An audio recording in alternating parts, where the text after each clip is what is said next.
Nathan Zegura, Browns radio analyst, with his thoughts on what type of running back the Browns might be looking to add to the roster. You need running backs that have good vision and that understand, in the outside zone when to put that foot in the ground and get north-south. And that's one of the things I think Jerome Ford's really improved on early in his career.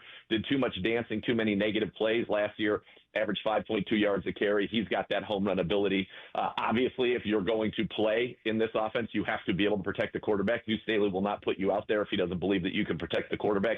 So that's key. But when it's more of a zone scheme, and yes, of course, we run some power, some pin pull, but when you're in that type of a scheme, it's the guys with the vision, the guys that understand their tracks and that understand when to get that foot in the ground, get north-south, or cut it back and find those lanes. So I think we've got guys that suit our scheme very well. The thing that we don't have right now is that bigger back. And I think that that's why if you're seeing reports about the Browns looking for a back, I think it's going to fit that mold, which is the guy that's going to go ahead like Kareem Hunt did, right? Wasn't always pretty, but he got you 3 yards. You needed 1 yard, he got you 3 yards. You needed 3 yards, he got you 3 yards towards the end of his career here with the Browns.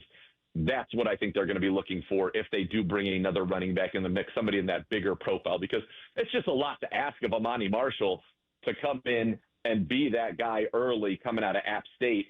And so I think that would be, if they are looking for another running back, if they're looking for that bigger guy to come in and kind of be that hammer. Let's welcome in Jon Macri from Pro Football Focus, co-host of PFF Fantasy Football Podcast.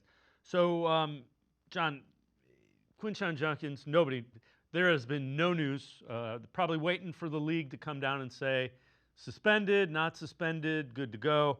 Who are some names you think, back end of other rooms that might make sense? Yeah, it'll be interesting to see if they decide to trade, or if they bring in a free agent. If you are going to trade for somebody, I was kind of thinking about like Roschon Johnson in Chicago. I think could be somewhat interesting.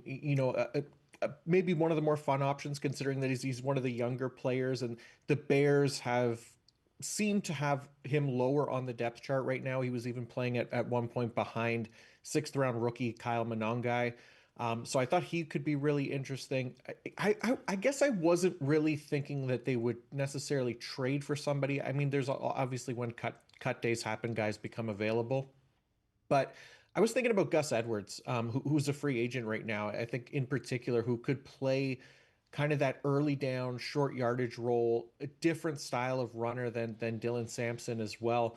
I think that could be the kind of player that they might be interested in for now, right? I also think about, Zach Moss or Zeke Elliott as free agents if the cost is reasonable. I don't think I'm necessarily giving up assets, or we'll see who becomes available on cut down day. But yeah, I think somebody like those kind of like Nathan Zegura was saying, like those bigger kind of short yardage type backs that you can use in those situations, because Dylan Sampson is a much different style than that. So I think for now, and Jerome Ford can play that role as well if they can't find anybody. But just thinking about Jerome Ford and his efficiency in recent years, it hasn't been amazing. But if you could find somebody like a Gus Edwards, I think that was kind of the first name that came to mind, at least for me.